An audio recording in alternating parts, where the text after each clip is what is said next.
आदमी ने ice skate की धार साफ की और अपना मुंह खोलकर देखा। उसके दांत में गहरा और दर्दनाक छेद था। आसपास कोई डॉक्टर नहीं था, इसलिए उसने एक साहसिक फैसला किया। उसने आइस स्केट की धार को खराब दांत पर रखा, उसे मजबूती से पकड़ा, एक पत्थर उठाया और जोर से उस पर मारा। तेज दर्द के झटके से वह बेहोश होकर गिर पड़ा।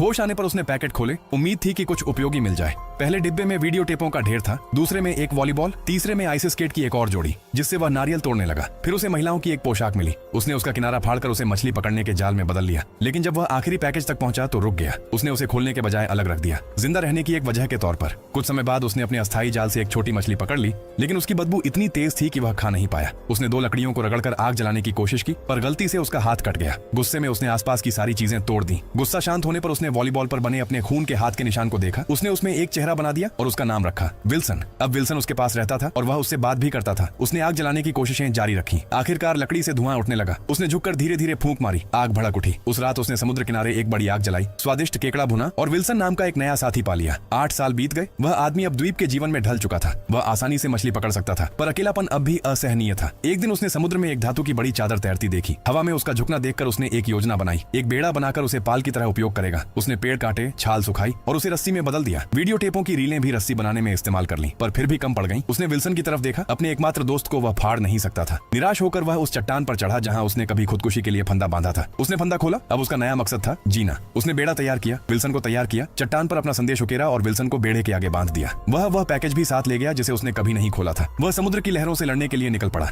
तूफान आया तो उसने तेजी से रस्सियां खोली और पाल उठाया।